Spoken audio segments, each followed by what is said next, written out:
पवित्र श्रीमद् भागवत गीता, पवित्र चारों वेद, पवित्र कुरान शरीफ, पवित्र बाइबल, पवित्र गुरु ग्रंथ साहिब, पवित्र कबीर साहिब की वाणी में छुपे हुए गूढ़ रहस्य अर्थात तत्व को जानने के लिए कृपया अवश्य सुनिए जगत गुरु तत्वदर्शी संत रामपाल जी महाराज के मंगल प्रवचन।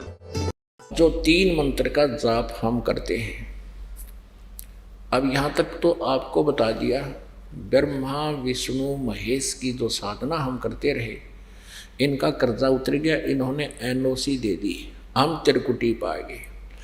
त्रिकुटी पर वहाँ 3 रास्ते हो जाते हैं और मृत्यु के उपरांत सभी प्राणी त्रिकुटी पर ही जाते हैं। वो जो जिस भी इष्ट की, जैसे ब्रह्मा विष्णु महेश की पूजा करने वाले पहले धर्मराज के दरबार में जाना होता है, यहाँ का न्यायाधीश, वो फिर उनका निर्णय करता है किसके पुण्य हैं किसके पाप हैं, कहाँ की इसका पासपोर्ट है, कौन सी देव की पूजा किए हुए। धर्मराज के दरबार में जाने से पहले परमात्मा इस दास के रूप में आपके समक्ष आ जाएगा और आपको गुरुजी दिखेंगे। जैसा भाव आपका ऐसे ही आप पीछे पीछे बोलोगे, गुरुजी कहाँ जा रहे हैं, कहाँ जा रहे हैं। यानी ज़्यादा अधिक भी हो सकते हैं उस दिन, एकाध भी हो सकता है, तो सारे साथ साथ आप गुरुजी के साथ हो लोगे, प्रणाम करोगे, आशीर्वाद लोगे और फिर कहाँ जाना भी, चलो आपका पासपोर्ट बनवाते हैं। तो धर्मराज के दरबार में जाएंगे और वहाँ आपका ओम नाम के जाप की जो कमाई होगी, साधना है, वो इस धर्मराज को यानी काल को, ब्रह्म को दे देंगे, या इसकी पूजा है इसको छोड़ देंगे। फिर ये हमें सभी पापों से मुक्त कर देगा। जो गधे कुत्ते बनाकर हमें तंग करता था, ये नहीं करेगा, क्योंकि इसकी सारा अकाउंट क्लियर हो जाएगा और पाप नाश परमात्मा कर देगा। परमात्मा की भक्ति में हमारे पापों का नाश करने की पावर है इस मंत्र में। यहाँ पाप से हम गधे कुत्ते सूअर बनकर कष्ट उठा रहे हैं, लंगड़े लुल्ले बनते हैं, अंधे बन जाते हैं, कैंसर होती है, तो ये पाप का दंड काल हमें दे रहा था। अब ये इसलिए कहता मैं तू सब पापों से मुक्त कर दूंगा, मैं तुझे कोई कष्ट नहीं दूंगा, तो मेरे सतर की सब पूजाएं मुझे त्याग दे। और फिर एकम शरणम व्रज, फिर उस परमात्मा के शरण में जा सकता है, तुम वहाँ जाओ उसके पास। तो हम ओम नाम के जाप का जितनी भी भक्ति आपके जीवन काल की है, इसको दे देंगे। फिर रहेगी वो तत् सतनाम 2 मंत्र, एक ओम और एक वो गुप्त है, जिन्होंने प्राप्त हो चुका है वो समझते हैं। तो उस तत् मंत्र का जो कोड वर्ड की कमाई जो हमने आपको दिया है, उसकी भक्ति की शक्ति, उसकी धन हम कहाँ देंगे? इस परब्रह्म यानी अक्षर पुरुष, जिसके साथ सांख्य ब्रह्मांडों से हमने गुजर कर जाना है, इसके रास्ते का टैक्स देना है, उसकी कमाई हम उसको दे देंगे। वो हमें अलाउड कर देगा अपने लोगों से जाने का। और तीसरा जो सत मंत्र है, ये सार नाम है। ये सार नाम आपको सतलोक में प्रवेश प्राप्त करवाएगा, वहाँ स्थायी स्थान दिलवाएगा। बोलो सतगुरुदेव की जय। परमपिता परमात्मा पूर्ण ब्रह्म सारी सृष्टि के रचनहार कबीर देव जी हैं, कबीर साहब हैं। ये परमात्मा, ये परमेश्वर वही हैं जो बनारस में भारतवर्ष की पावन धरती पर काशी शहर में सन 1398 में ज्येष्ठ सुदी पूर्णमासी को एक लहर तारा नामक तालाब में विकसित कमल के फूल पर परमेश्वर एक नवजात शिशु का रूप धारण करके प्रकट हुए थे। अपने सतलोक से, उस मुक्ति धाम से चलकर आए थे, अमरलोक से आए थे, उस सनातन परम धाम से आए थे जहां परमात्मा रहते हैं। वो परमेश्वर प्रत्येक युग में आते हैं, एक ऐसी लीला करते हैं, एक नवजात शिशु का रूप धारण करते हैं, लीलामय तरीके से वो बड़े होते हैं। उस परमेश्वर के परवरिश की लीला कंवारी गायों के द्वारा होती है। प्रत्येक युग में परमात्मा का यही प्रमाण है, इसी का वेद साक्षी हैं। पवित्र चारों वेद उस परमेश्वर कबीर देव जी की ही महिमा का गुणगान कर रहे हैं। स्वयं परमेश्वर ने भी कहा था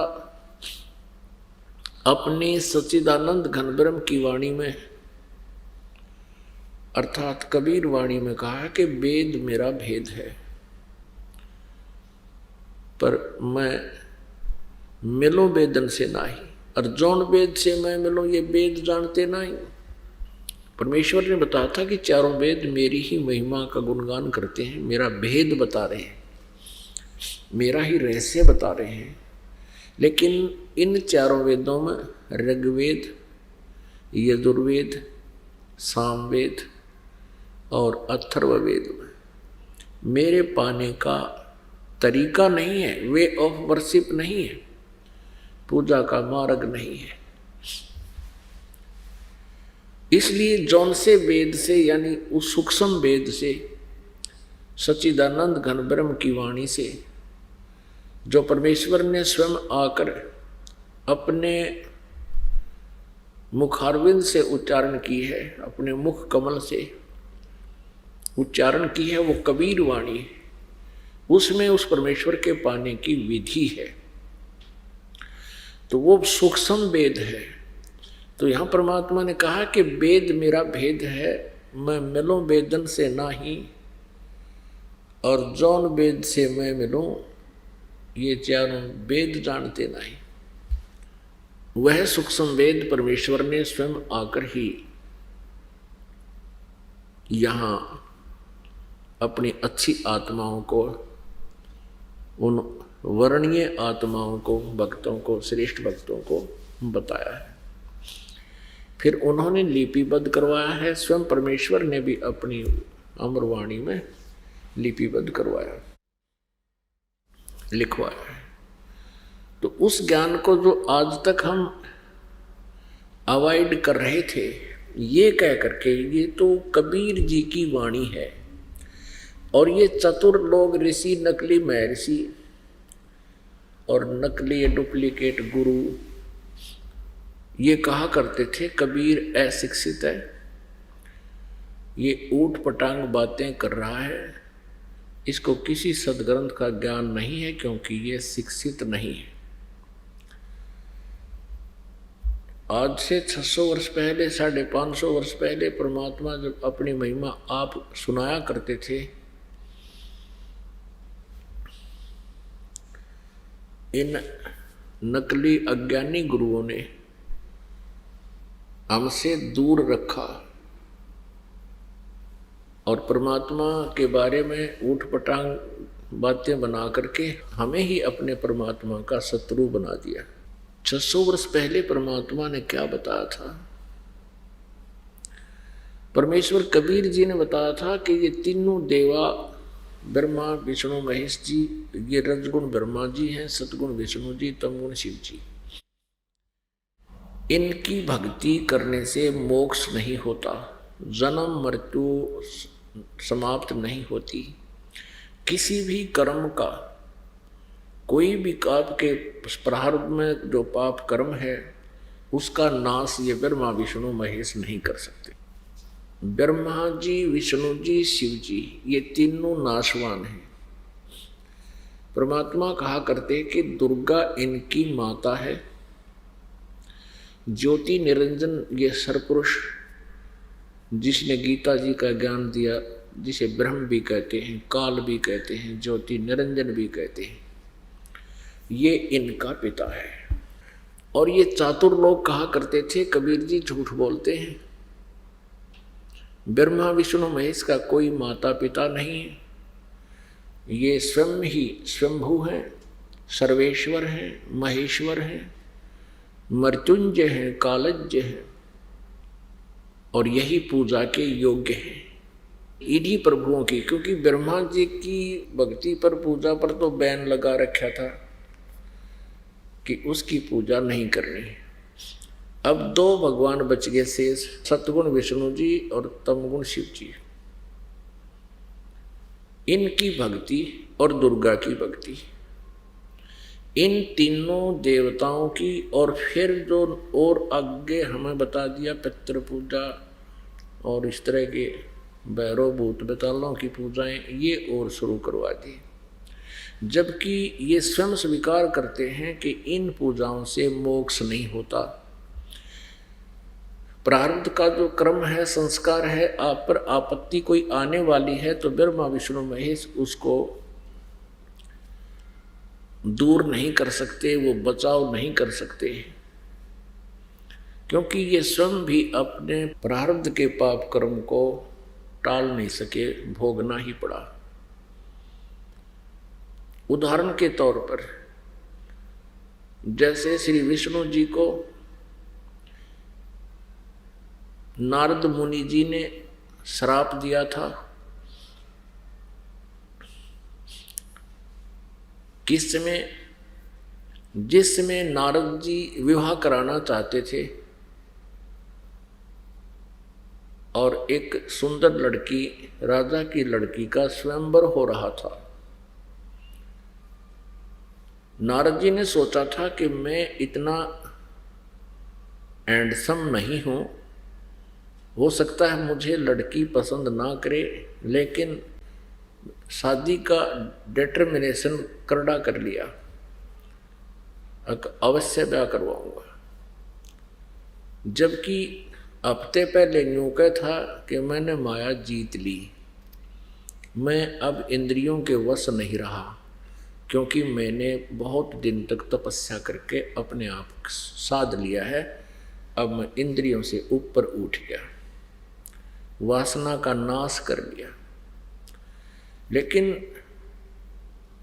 फिर क्योंकि काल जो है, इसको ये चिंता बनी रहती है कि यदि ये व्यक्ति, ये प्राणी संतानों उत्पत्ति नहीं करेंगे और वासनाओं को नाश कर लेंगे किसी अभ्यास से, तो फिर मेरा आहार उत्पन्न कैसे होगा? क्योंकि इस ज्योति निरंजन को, इस सरपुरुष को, काल भगवान को 1 लाख मानव शरीरधारी प्राणियों के सूक्ष्म शरीर से, इसमें से जब शरीर में से एक सूक्ष्म शरीर में प्राणी होता है, निकल जाता है, और सारे जीवन में जो भी ये चटपटे आहार जो भी खाता पीता है, उसका भी अंश कुछ सूक्ष्म शरीर में जमा होता है, डिपॉजिट रह जाता है, उसको तपतशिला पर भून कर खाता है। इसको श्राप लग गया।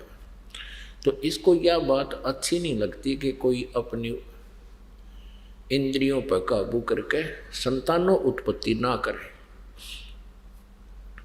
इस उद्देश्य से अब नारद मुनि के मन में यह प्रेरणा होगी कि ब्याह करवाऊं, क्योंकि राजा की लड़की का स्वयंवर हो रहा है, पूरा शहर सजा रखा है, स्थान स्थान पर बैंड बाजे बज रहे हैं बड़े सुरीली आवाज में। ये ब्याह के बाजे बहुत कसूते हुए हैं और ये आदमी को विचलित कर डालते हैं। वहाँ के गीत, फिर वहाँ साजबाज देख कर नारद जी के मन में विवाह कराने की प्रबल इच्छा होगी। तो नारद जी ने सोचा भी मैं तो पसंद आऊँगा नहीं, क्योंकि लंबा चोटा और बाकी मुंड मुंडा रखा, क्यों ना भगवान से, श्री विष्णु जी से उनका रूप मांग लूँ, उनका वो बहुत सुंदर है। इसी उद्देश्य से एकांत में जाकर भगवान को याद किया। श्री विष्णु जी प्रकट हो गए, कहा क्या चाहते हो मुनि जी? नारद जी ने कहा कि मुझे हरि रूप चाहिए, हरि का रूप चाहिए, आपका रूप चाहिए। हरि माने बंदर भी होता है, संस्कृत में हरि माने बंदर भी होता है। विष्णु जी ने कह दिया तथास्तु। अब नारद जी ने सोचा कि अब तो बहुत सुंदर हो गया, तेरे बराबर तो कोई रहा नहीं, और उसका लग गया बंदर का मुख। अब वो पहुंचा स्वयंवर में, सब देखे जानते यू के आ गया। तो उसने, नारद जी ने सोचा तेरे तरफ सब देख रहे हैं, इसलिए तो बहुत सुंदर है ना, इसलिए सबकी दृष्टि तेरे पर ही आगे टिकी है, और लड़की ने तो पसंद कर ही लेना हूं। तो जब वो लड़की वरमाला लेकर, क्या प्रोसीजर होता था, एक पंक्ति में, राउंड ऐसे पंक्ति में राजा लोग बैठ जाते थे जो उस लड़की के लिए आते थे विवाह कराने के लिए, और लड़की को स्वतंत्रता होती थी, वो जिसको चाहे उसको चुन लेती थी। स्वयंवर का अर्थ होता स्वयं अपना पति को चुनना। जब वो लड़की नारद मुनि जी के पास से आगे निकल गई तो उसने सोचा ये यूं के चाड़ा हो गया भाई, ये क्या चक्कर हो गया कि लड़की ने मुझे पसंद नहीं किया। तो उसने सोचा शायद ध्यान ना पड़ा होगा, उठ के पीछे के जाके आगे खाली चेयर थी वहां फिर बैठ गया दच के, और नो कस गया सबसे आगे। अब लड़की ने वो थोड़ा सा बैक होगी एक कदम और आगे चली गई। नारद जी असमंजस में पड़ गए, चक्कर के पड़ गया यहाँ। तब किसी उसके साथी ने उसको दर्पण दिखा दिया कि ऋषि जी हम ही यहाँ से उठने वाले हैं तुझे देखकर। तो लड़की ने तो दूर होना ही होना था। अब देखा जब उसने अपना चेहरा कि तो बहुत भूंडा मुंह लाग दिया मेरा, तब उसने बिना गिनती की गाड़ दी श्री विष्णु जी को, तेरा नाश हो तो सदा छल करता आया है, और तू जैसे आज मैं एक पत्नी स्त्री की वियोग में दुख पा रहा हूँ, एक पूरा जीवन तू स्त्री के अपनी पत्नी की वियोग में बिताएगा, और तेरी रक्षा भी मेरे जैसे मुख वाले ही करेंगे। अब कहने का भाव यह है कि श्री विष्णु जी को यो श्राप लग गया नारद जी का। विष्णु जी ने जन्म लिया इस शापवश राजा दशरथ के घर श्री रामचंद्र के रूप में। युवा हुए, युवा होते ही विवाह हुआ, विवाह होते ही कुछ दिन के बाद वनवास हुआ। वनवास में 2 ही वर्ष के बाद उसकी पत्नी का अपहरण हुआ। फिर बहुत ज़्यादा संघर्ष हुआ, लाखों आदमी, करोड़ों व्यक्ति मर गए युद्ध में। रावण के साथ युद्ध किया तो उसको छुटा कर लाए। अग्नि परीक्षा लेकर श्री रामचंद्र जी ने श्री सीता जी को स्वीकार किया था। अग्नि में जलाने के लिए पठा दिया था कि यदि तू जल गई तो तू कलंकित है, नहीं जली तो मैं स्वीकार करूंगा। ऐसा ही किया और सीता जी नहीं जली। एक पाक साफ जानकर सैकड़ों हजारों की संख्या में उपस्थित व्यक्तियों के सामने ये परीक्षा लेकर के श्री रामचंद्र जी सीता जी को घर लाए। फिर कुछ दिनों के बाद एक धोबी के व्यंग से सीता जी को घर से निकाल दिया, जिसमें वो गर्भवती थी। उसके गर्भ में लव नामक पुत्र था। आजीवन सीता और श्री रामचंद्र जी का मिलाप पुनः नहीं हुआ। पुण्यात्मा रामचंद्र जी कितने अच्छे राजा हों, कितने नेक व्यक्ति रहे हों, चाहे वो 3 लोक के भगवान भी रहे हों, जिस व्यक्ति की पत्नी बच्चे कहीं और वो कहीं, वो सपने में सुखी नहीं हो सकता। उसको रह रहकर वो कसक दुखी करती रहती है।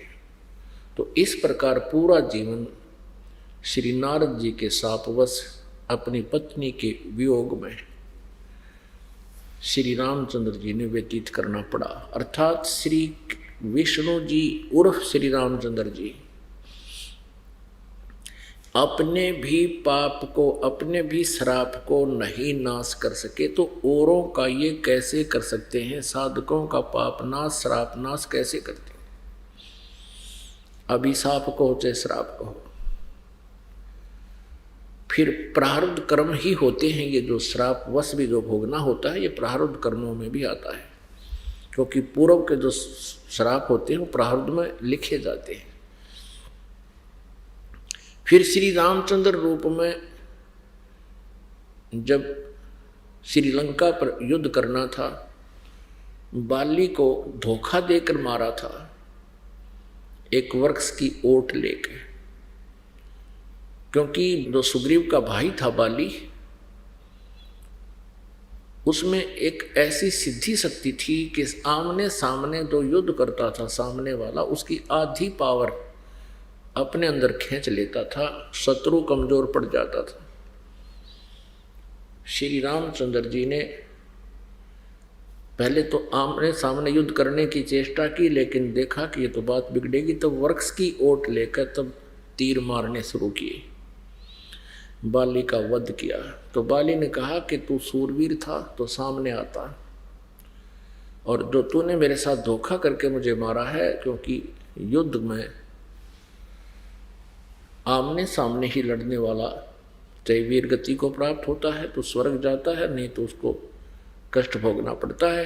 तो आपने मेरे साथ धोखा किया है, तो जिस कारण से आपने ये दंड भोगना पड़ेगा, इसका बदला देना पड़ेगा।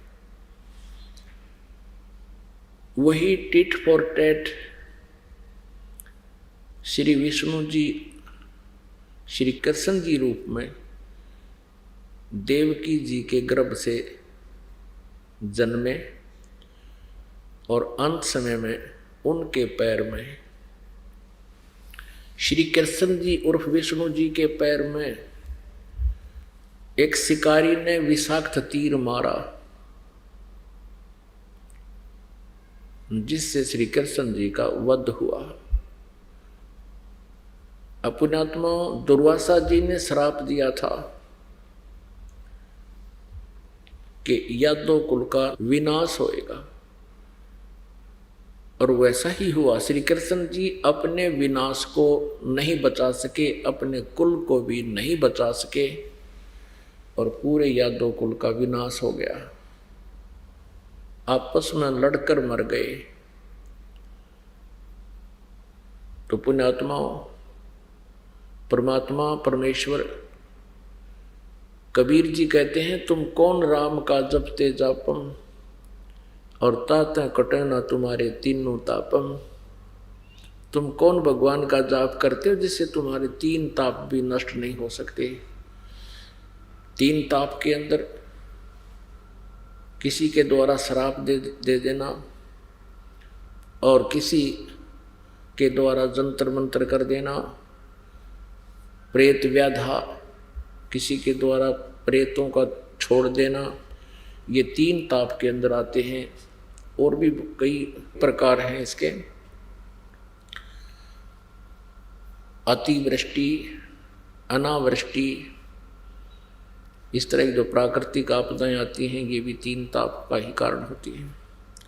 तो इनको केवल पूर्ण परमात्मा सत्य पुरुष सच्चिदानंद घन ब्रह्म परम अक्षर ब्रह्म, जिसके विषय में गीता जी अध्याय नंबर 8 के श्लोक नंबर 1 में अर्जुन के पूछने पर कि किम तत्ब्रह्म, 7वें अध्याय के 29वें मंत्र में गीता जी में तत्ब्रह्म की जिस तत्ब्रह्म का जिक्र हुआ है उसके विषय में पूछा है अर्जुन ने कि वो किम तत्ब्रह्म, 8वें अध्याय के 3रे श्लोक में उत्तर दिया है गीता ज्ञानदाता ने कि वो परम अक्षर ब्रह्म है। तो वो परम अक्षर ब्रह्म वही पूजा के योग्य है, और वही हमारे पापों का नाश करने वाला है। उसकी भक्ति ना करके हम अन्य किसी भी देवी या देवता की पूजा करते हैं, वो शास्त्र विधि को त्याग कर मनमाना आचरण है, वो हमारी अज्ञानता है। और ये अज्ञानता किसने फैलाई है? ये श्री ब्रह्मा जी, श्री विष्णु जी, श्री शिव जी के पूज्य पिताजी इस ज्योति निरंजन ने फैला रखी है।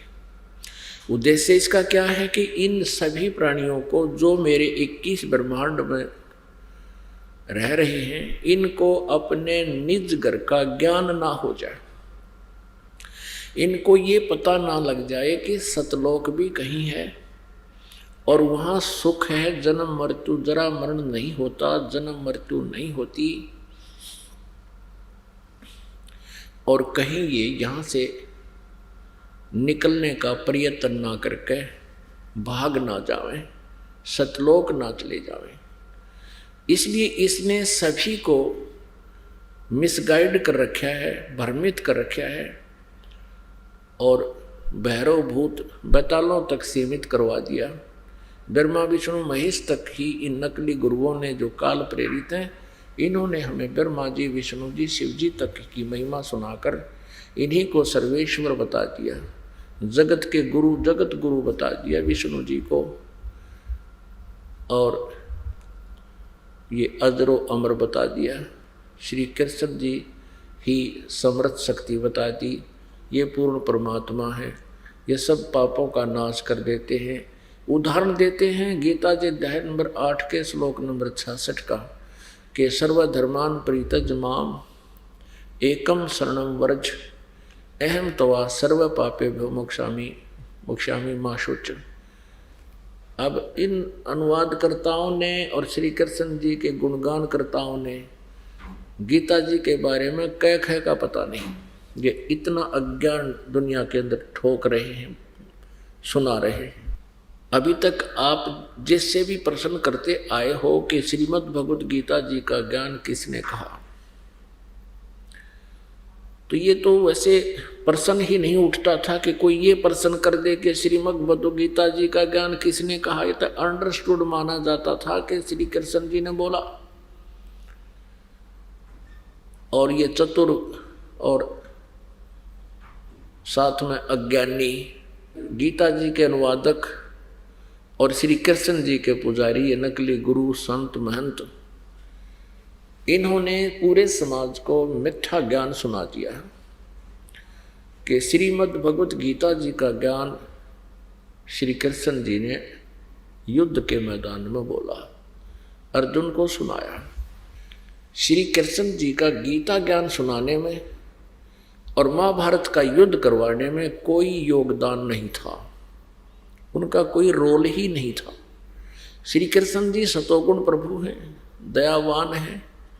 भृगु ऋषि जी ने उनके छाती में लात मार दी थी अभिमानवश, और भगवान श्री कृष्ण जी ने यानी विष्णु जी ने श्री कृष्ण जी को, चाहे विष्णु जी, श्री विष्णु जी ने भृगु ऋषि जी के तलवे को ऐसे प्यार से सहलाना शुरू कर दिया और कहा, ऋषि जी आपके कोमल पैर को चोट तो नहीं लगी, मेरा सीना तो कठोर है, आपको दर्द तो नहीं हुआ। तो इतने दयालु भगवान ये त्रिलोकीनाथ, नहीं तो वो भृगु का कचूमर काट देते खड़े होकर। सारे साजबाज सुदर्शन चक्र हैं उसके पास थे, लेकिन वो युद्ध प्रिय नहीं है, सहनशील है। और फिर वो अर्जुन को ये कहे कि अर्जुन तू युद्ध क्यों नहीं करता, तू कायर क्यों हो बैठा है, तू मैंने सब मार रखे हैं, तू तो निमित्त है। और खुद कहे मैं काल हूं। श्री कृष्ण जी ने पहले कभी काल नहीं कहा, श्री कृष्ण जी ने युद्ध के बाद कभी अपने आप को काल नहीं कहा। वास्तव में ये काल 21 ब्रह्मांड का स्वामी श्री ब्रह्मा, श्री विष्णु, श्री शिव जी के पिता,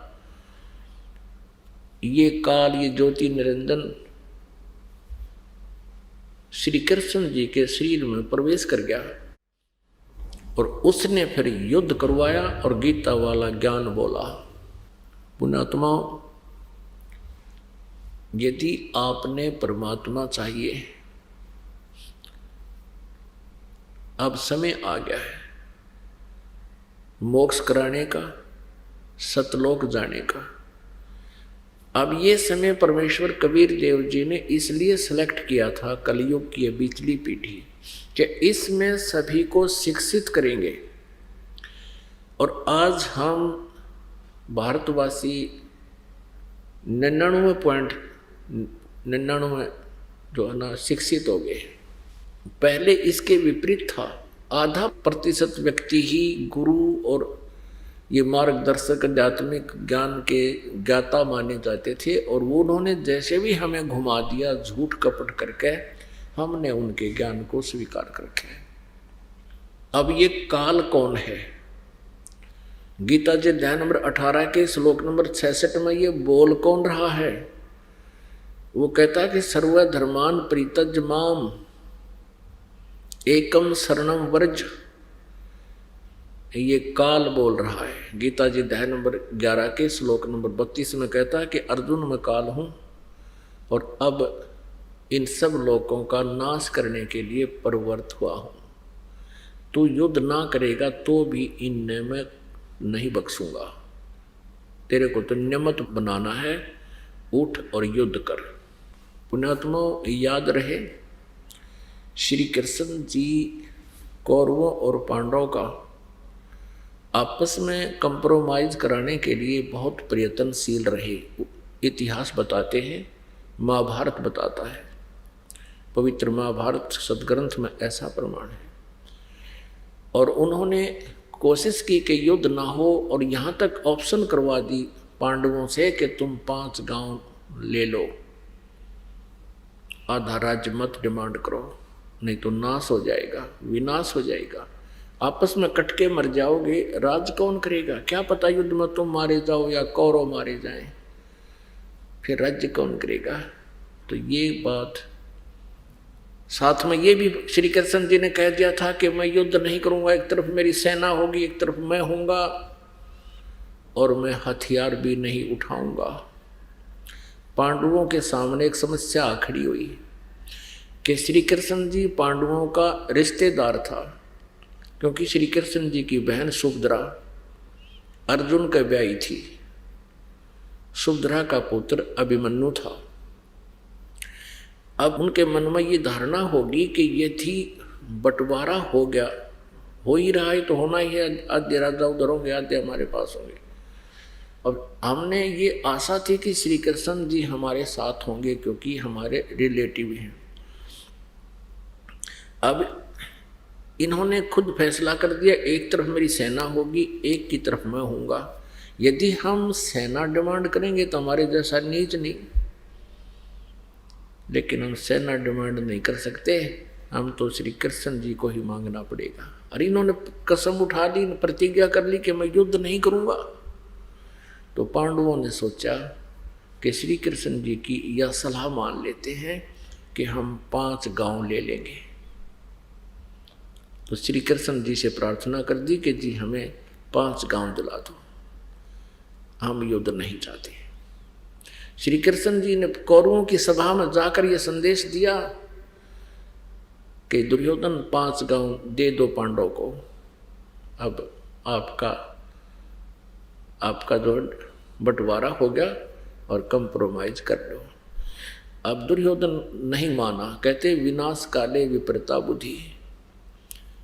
दुर्योधन ने कहा कि यदि उनकी बाजुओं में दम है तो युद्ध करके ले सकते हैं उनको, सुई की नोक टिके इतना भी स्थान नहीं है पांडवों के लिए।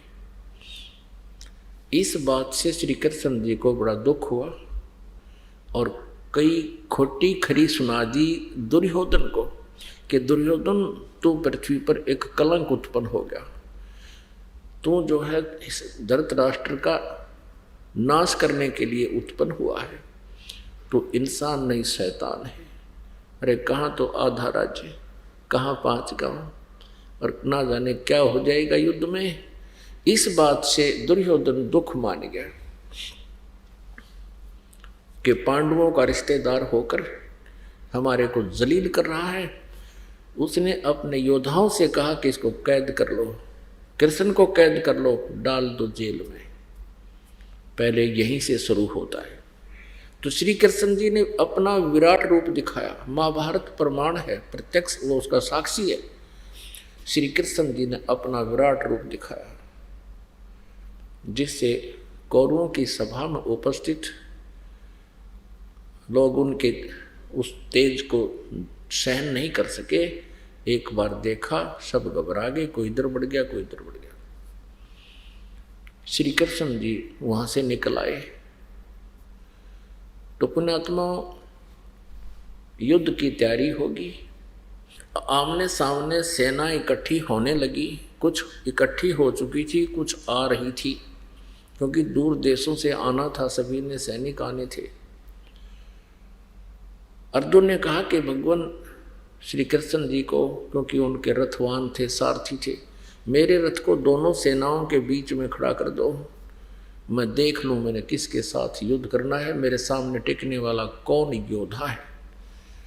अब जो ही रथ दोनों सेनाओं के बीच में पहुंचा, अर्जुन ने देखा सामने कौरवों की सेना की तरफ, उसमें कौरवों के लड़के यानी अपने चचेरे भाइयों के बेटे बेटियों के दामाद रिश्तेदार रिलेटिव आमने सामने खड़े हैं।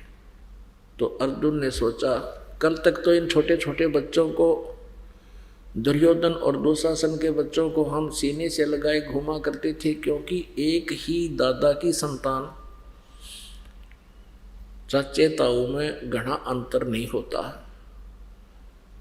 लेकिन ये नीच लोभ ने जुल्म करवा दिया है। तो उस समय अर्जुन के मन में एक साधु भाव उत्पन्न हो गया कि इन मासूमों को मारकर हम फिर राज करेंगे, हम तो एक विष खाएंगे अगर इनकी हत्याएं करेंगे तो, और फिर राज करेंगे। तो यहाँ तक फैसला ले लिया कि हम युद्ध नहीं करेंगे। अब यहाँ श्री कृष्ण जी का रोल खत्म हो गया। अब काल को पता था, ज्योति निरंजन को पता था कि श्री कृष्ण जी युद्ध नहीं होने देंगे, ये तो पहले इसके विरोधी थे। और अब अर्जुन ने बोल दिया है कि मैं युद्ध नहीं करूंगा, हम भिक्षा का अन्न खाकर भी गुजारा कर लेंगे, मैं ये युद्ध नहीं करूंगा। ये फाइनल फैसला है। अर्जुन ने यहां तक कह दिया कि ये सामने खड़े हुए कौरव और मुझ निहत्थे को उसने बाण डाल दिए, धनुष डाल दिया नीचे कि मुझे निहत्थे को भी ये मार दे, मैं खड़ा हूं, मेरी मौत हो जाए, ये युद्ध टल जाए। अर्जुन की मृत्यु होने के बाद पांडवों के पास कोई विकल्प नहीं था कि वो युद्ध कर ले। यहाँ तक निर्णय ले लिया, लेकिन काल ने सोचा बात बिगड़गी, युद्ध टल जाएगा। उसी समय श्री कृष्ण जी के शरीर में प्रेतवत प्रवेश कर गया ये ज्योति निरंजन ब्रह्म।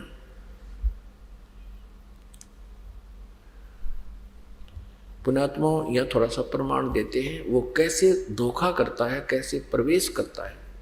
गीता जी अध्याय नंबर 4 के श्लोक नंबर 5 और 9 में गीता ज्ञानदाता ये ब्रह्म है, ये काल है, ये कहता है कि अर्जुन तेरे और मेरे बहुत जन्म हो चुके हैं, तू नहीं जानता।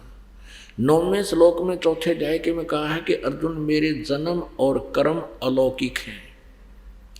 वो कर्म कैसे अलौकिक है, अभी आपको प्रमाण दिखाते हैं श्री विष्णु पुराण में। ये काल क्या करता है, छल कैसे करता है, ये इस ज्योति निरंजन काल ने, ब्रह्म ने, सर्वपुरुष ने एक ब्रह्मांड के ऊपर शिखर में सबसे टॉप मोस्ट प्लेस पर 3 स्थान बना रखे हैं। एक रजोगुण प्रधान क्षेत्र, एक तमोगुण प्रधान क्षेत्र, एक सतोगुण प्रधान क्षेत्र। इसकी पत्नी दुर्गा है, ज्योति निरंजन की। तो इसने अपनी पत्नी दुर्गा के सहयोग से सृष्टि क्रम से, गृहस्थी क्रम से तीनों बच्चों की उत्पत्ति की हुई है, ब्रह्मा जी की, विष्णु जी की, शिव जी की। इसने ऊपर 3 स्थान बना रखे, एक रजोगुण प्रधान क्षेत्र है। अब जैसे एग्जाम्पल देते हैं, उदाहरण देते हैं, जैसे एक कमरे में, एक मकान में 3 कक्ष हो, एक कक्ष में अश्लील चित्र लगे हुए हों, दूसरे में एक साधु संत फकीरों के, अच्छी आत्माओं के फोटो लगे हों, और तीसरे में शहीदों के, सूरवीरों के चित्र लगे हों, देशभक्तों के चित्र लगे हों। तो जिस समय उस अश्लील चित्र वाले कमरे में प्रवेश करता है व्यक्ति, तो उसका मन, उसका स्वभाव उसी तरह का हो जाता है, बट नेचुरल है। इस ज्योति निरंजन ने अपने तीनों पुत्रों को कैसे एक एक गुण युक्त उत्पन्न किया है। जब दुर्गा और ये काल रजोगुण प्रधान क्षेत्र में होते हैं, तो ये ऐसा रूप बनाता है जैसा आप जी ब्रह्मा का देखते हो,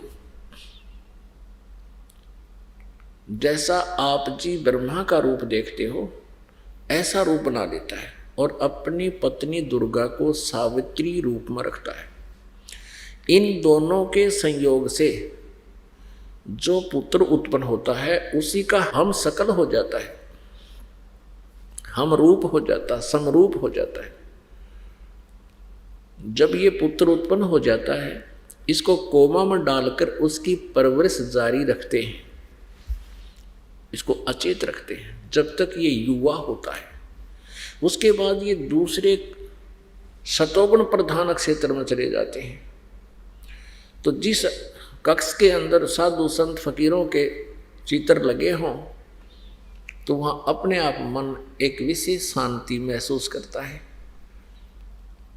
तो ऐसे ही वहाँ ये विष्णु रूप धारण कर लेता। जैसे आप जी विष्णु जी को देखते हो, ऐसा सेम टू सेम ऐसा रूप बनाता है और दुर्गा का रूप ये महालक्ष्मी रूप में रखता है। इन दोनों के संयोग से जो पुत्र उत्पन्न होता है उस सतोगुण प्रधान क्षेत्र में वो ऑटोमेटिकली सतोगुण युक्त हो जाता है, और जो रजोगुण प्रधान क्षेत्र में उत्पन्न होता है वो ऑटोमेटिकली उसमें रजोगुण होते हैं, जिसमें वो खुद उसी विचार और भाव से रहते हैं, तो बच्चे में भी वही गुण प्रवेश कर जाते हैं। इसी प्रकार ये तीसरे तमोगुण प्रधान क्षेत्र में जो आप यहाँ शिव जी को देखते हो, सेम टू सेम ऐसा रूप बना लेता है और इन दुर्गा को पार्वती रूप में रखता है। इन दोनों के संयोग से उस तमोगुण प्रधान क्षेत्र में जो पुत्र उत्पन्न होता है वो हम सकल हो जाता है, इसी का हम रूप हो जाता है, समरूप हो जाता है। और फिर उन दोनों को भी ये ऐसे ही कोमा में रख देते हैं। जब ये बड़े होते हैं तब तक इनको अचेत रखते हैं और फिर ये युवा हो जाते हैं। ब्रह्मा को कमल के फूल पर, विष्णु को शेष नाग की सैया पर रखकर और शिव जी को कैलाश पर्वत पर, इन तीनों को सचेत कर देते हैं, फिर इकट्ठा कर देते हैं। फिर इनको आदेश दे करके अपना ये तीन लोक का इनको मुखिया बना देते, एक एक विभाग का। तीन लोक कौन कौन से? पृथ्वी, नीचे पाताल और ऊपर स्वर्ग। इन तीन लोकों में ये एक एक विभाग के स्वामी प्रभु बन जाते हैं। तो पुण्यात्मा, इसने प्रतिज्ञा कर रखी है, अटल नियम बना रखा है अपनी पत्नी से। इसने कहा था दुर्गा से कि मैं किसी के सामने नहीं आऊंगा, क्योंकि सामने आवत इसको प्रश्न पूछे दुनिया कि ये क्या हो रहा है, ये क्या कर रहे हो। इसने शर्म के मारे ने कि 1 लाख जीव रोज मारूंगा और खाऊंगा, और फिर मुझे नफरत की दृष्टि से देखेगी जनता। इसलिए इसने पहले ही सूझबूझ से एक सुनियोजित षड्यंत्र के तहत प्रतिज्ञा कर रखी है कि मैं कभी अपने वास्तविक रूप में किसी के प्रत्यक्ष नहीं होऊंगा, मैं अपनी योग माया से छुपा रहूंगा। गीता जी अध्याय नंबर 7 के श्लोक नंबर 24 और 25 में ये प्रत्यक्ष प्रमाण है। ये कहता है कि ये अज्ञानी जन समुदाय मुझ अव्यक्त को, मैं कभी किसी के समक्ष नहीं होता, मुझे व्यक्तिम आपनम, मुझे व्यक्ति रूप में आया हुआ श्री कृष्ण मान रहे होंगे। जब वो ज्ञान दे रहा था कहता मैं कृष्ण नहीं हूं, आई एम नॉट कृष्ण। तो कैसे बोल रहा था? उसने कसम खा रखी है कि मैं कभी किसी के समक्ष नहीं आऊंगा। अब आप जी को प्रत्यक्ष प्रमाण दिखाते हैं कि ये कैसे प्रवेश हुआ श्री कृष्ण जी में। अब विष्णु पुराण में आपको प्रमाण दिखाते हैं, श्री विष्णु पुराण में। अब देखिएगा श्री विष्णु पुराण, ये गीता प्रेस गोरखपुर से प्रकाशित है, सचित्र हिंदी अनुवाद सहित है। अनुवादक हैं श्री मुनीलाल गुप्त और गीता प्रेस गोरखपुर से प्रकाशित है। ये देखिएगा, चतुर्थ अंश और 233 पृष्ठ चतुर्थ अंश अध्याय नंबर 2, चतुर्थ अंश का अध्याय नंबर 2, यानी दूसरा अध्याय यहाँ से प्रारंभ होता है और हम यहाँ पढ़ेंगे इसको इसके 22 श्लोक से शुरू करते हैं। 22वें श्लोक से। पूर्व काल में त्रेता युग में एक बार अति भीषण देव असुर संग्राम हुआ। राक्षसों और देवताओं का युद्ध हो गया। उसमें महाबलवान दैत्यगण से पराजित हुए देवताओं ने भगवान विष्णु की आराधना की। तब आदि अनंत शून्य अशेष जगत प्रतिपालक श्री नारायण ने देवताओं से प्रसन्न होकर कहा, आप लोगों का जो कुछ अभिष्ट है वह मैंने जान लिया है। उसके विषय में यह बात सुनिए। राजऋषि ससाद का जो पुरंजय नामक पुत्र है, उस अक्षत्रिय श्रेष्ठ के शरीर में मैं अंश मात्र से स्वयं अवतीर्ण होकर उन संपूर्ण दैत्यों का नाश करूंगा। अतः तुम लोग पुरंजय को दैत्यों के राक्षसों के वध के लिए तैयार करो। पुण्यात्मा,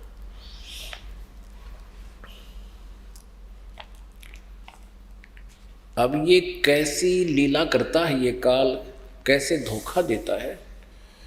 आज तक ये इतना जटिल प्रश्न कैसे बना रहा, भगवान कैसा है, निराकार है। विष्णु जी की पूजा करने वाले भी कहते हैं भगवान निराकार है। फिर श्री विष्णु जी को तुम सर्वेश्वर बताते हो, सर्वेश्वा भी बताते हो, इनके कोई माता पिता नहीं, फिर कहते भगवान तो निराकार है, वो दिखाई नहीं देता। तो ये बालकों वाला ज्ञान था, अभी तक हमें कै खे का पता नहीं था। इन हमारे गुरुओं ने, नकली गुरुओं ने, जो हिंदू समाज के गुरु और ऋषि महर्षि कहलाते थे। कारण क्या है कि ये काल ने अर्थात ब्रह्म ने प्रतिज्ञा कर रखी है कि मैं कभी किसी के समक्ष नहीं आऊंगा। ये क्या करता है, जैसे देवता लोग साधना करते हैं परमात्मा की वेदानुसार, जब वो साधना करते हैं, स्तुति करते हैं, तो ये विष्णु रूप में प्रकट हो जाता है। किसी को विष्णु जी के रूप में दर्शन दे देता है तो वो सब जगह डंडोरा पीट देता है कि ये विष्णु जी ही भगवान है, ये सतगुण विष्णु काल का पुत्र। इसी को सर्वेश्वर मान लेते हैं कि मैंने साधना काल में इसके दर्शन किए समाधि दशा में। और सब जा जा कर कहते हैं, सबको और भी सबको बताता है कि खुद परमात्मा है, पूर्ण ब्रह्म है, ये अपने आप को छुपाए बैठे। तो सबको भ्रम हो जाता है और स्वयं विष्णु जी को भी भ्रम हो जाता है कि सचमुच मैं ही जगत का करता हूँ। ऐसे किसी को ये ब्रह्मा रूप में दर्शन दे देता है तो वो साधक, वो ऋषि ब्रह्मा जी का ढंडोरा पीट देता है। काल के पुत्र जो साक्षात दिखाई देता, उनसे मिलते रहते थे देवताओं से, जो कि यही पूर्ण परमात्मा है, ये जगत का प्रजापिता है, सबका पालन, सबकी यही सृष्टि करता है, सबका मालिक है, जगत पिता है। फिर किसी को, ये साधक को श्री शिव जी के रूप में दर्शन दे देता, अपने पुत्र के रूप में। वो फिर श्री शिव जी को भगवान सर्वेश्वर मृत्युंजय कालज्ञ बता देता है। इस प्रकार इसने सबको भ्रम डाल रखे।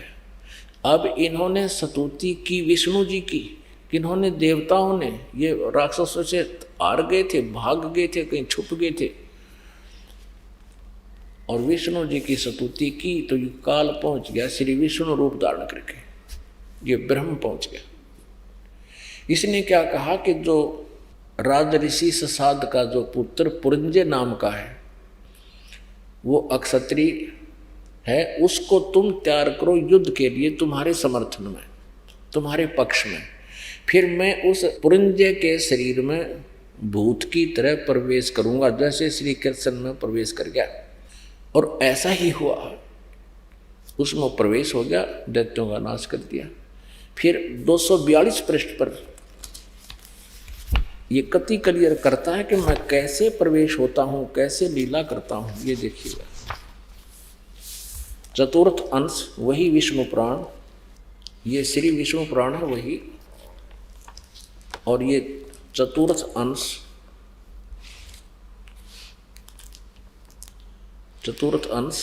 और तीसरा अध्याय श्री विष्णु पुराण। और 242 पृष्ठ पे हम नीचे पढ़ेंगे। यहाँ देखिए, तीसरा अध्याय। पूर्व काल में रसातल में मौने नामक 6 करोड़ गंधर्व रहते थे। उन्होंने समस्त नाग कुल के प्रधान रतन और अधिकार छीन लिए थे। गंधर्वों के पराक्रम से अपमानित उन नागेश्वरों द्वारा स्तुति किए जाने पर उसके श्रवण करने से जिनकी विकसित कमल सदृश आंखें खुल गई हैं, निद्रा के अंत में जागे हुए उन जलसाई भगवान सर्वदेवेश्वर को प्रणाम करके उनसे नागगण ने कहा, भगवान, इन गंधर्वों से उत्पन्न हुआ हमारा भय किस प्रकार शांत हो।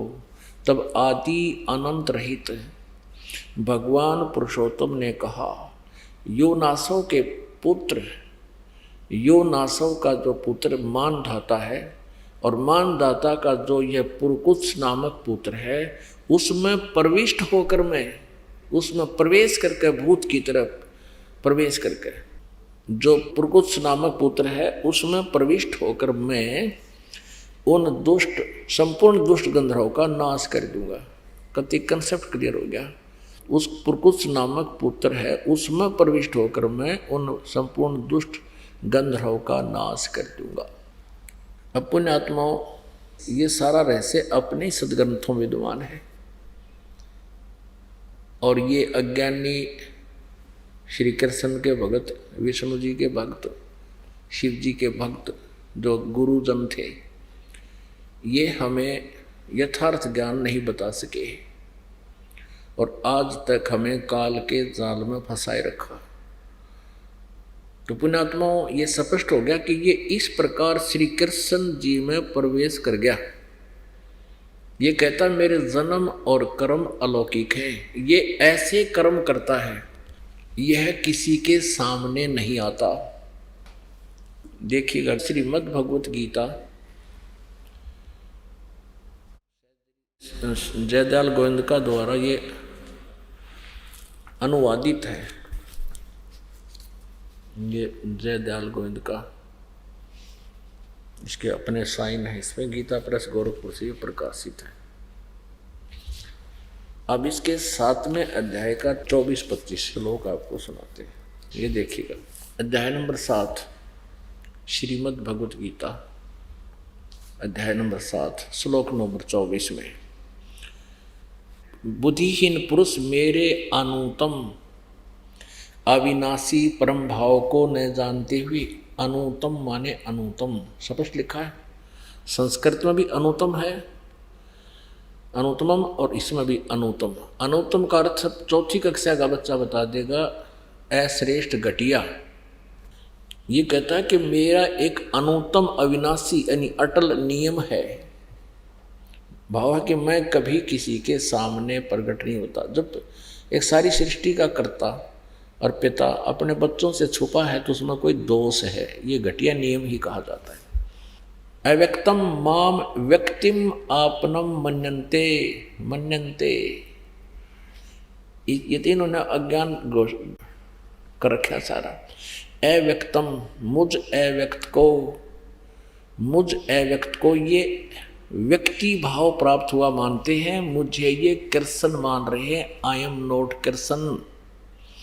अब 25 में क्या कहा, यहाँ देख 7वें अध्याय का 25वां श्लोक, अपनी योग माया से मैं छिपा हुआ, मैं सबके प्रत्यक्ष नहीं होता, इसलिए यह अज्ञानी जन समुदाय मुझ जन्म रहित अविनाशी परमेश्वर को नहीं जानता। हमने ये लेना है कि मैं अपनी योग माया से छिपा हुआ, अपनी योग माया से छुपा हुआ मैं सबके प्रत्यक्ष नहीं होता, और ये मूर्ख लोग मुझे जन्म लिया हुआ मानते हैं, श्री कृष्ण मान रहे हैं, I am not Shri Krishna. आपको और एक प्रत्यक्ष प्रमाण देते हैं कि श्री कृष्ण जी ने गीता जी का बिल्कुल ज्ञान नहीं था, उन्होंने गीता जी का ज्ञान नहीं बोला। महाभारत में एक प्रमाण आता है कि जिसमें कौरव पांडवों का युद्ध अंत हुआ, कौरवों का नाश हो गया, पांडवों को राज्य प्राप्त हो गया, तो उसमें अर्जुन ने श्री कृष्ण जी से कहा कि भगवान, आप द्वारका जाने वाले हो, हमें कुछ शिक्षा देकर जाओ, हम आपके शिष्य हैं, आप हमारे गुरु हैं। एक सत्संग करके जाओ और इस सत्संग में वो ज्ञान बताना जो आपने युद्ध के समय गीता जी के रूप में दिया था, और मैं भूल गया हूँ उस ज्ञान को युद्ध के कारण। श्री कृष्ण जी क्या कहते हैं कि अर्जुन तू बड़ा ही श्रद्धाहीन है, तेरी बुद्धि अच्छी नहीं है, तूने उस निर्मल ज्ञान को याद क्यों नहीं रखा। स्वयं श्री कृष्ण जी कहते हैं कि अब मुझे वो पूरा समरण होना संभव जान नहीं पड़ता। उस समय तो मैंने योग युक्त होकर उस परमात्म तत्व का ज्ञान दिया था, परमात्म तत्व का। अब कोई पूछने वाला हो कि श्री कृष्ण जी युद्ध के समय, भयंकर समय में चारों तरफ सेना खड़ी है, 1 मिनट में विनाश होने वाला है, और वहां तो योग युक्त हो गए। योग युक्त माने समाधिस्थ हो जाना। परमात्मा से कनेक्शन करके कहता, फिर बोला मैंने, अब तो शांत समय था, बिल्कुल पीसफुल टाइम था। अब तो वो योग युक्त हो नहीं पा रहे और युद्ध में योग युक्त हो गए। जब ज्ञान बोला, कहने का भाव ये है कि श्री कृष्ण जी ने कह का नहीं पता था। जैसे यहाँ किसी में कोई प्रेत प्रवेश कर जाता है, यहाँ सैकड़ों की संख्या में, हजारों की संख्या में आए हैं, और वो बोलते हैं पता नहीं मैं ऐसे हूँ, मैं वहाँ था, मैं ऐसा था, वहाँ रहता था। और जब वो उस प्रेत निकल जाता उस आत्मा से, उस शरीर से, उस ओरिजिनल आत्मा को पता भी नहीं होता मैंने क्या बोला था, और ही बताते हैं कि ऐसे बोला था तूने, ऐसे कह रहा था, ऐसे कह रहा था। तो उनमें से 2-4 बात याद रख लेता है कि मैंने ऐसा कहा था, लेकिन उस समय उसको कुछ याद नहीं था। ऐसी दशा श्री कृष्ण जी की थी। इस श्री कृष्ण जी में उसी समय ये काल प्रवेश कर गया, जैसे पुरकुत्स में प्रवेश हुआ और जैसे पुरंजय में प्रवेश हुआ।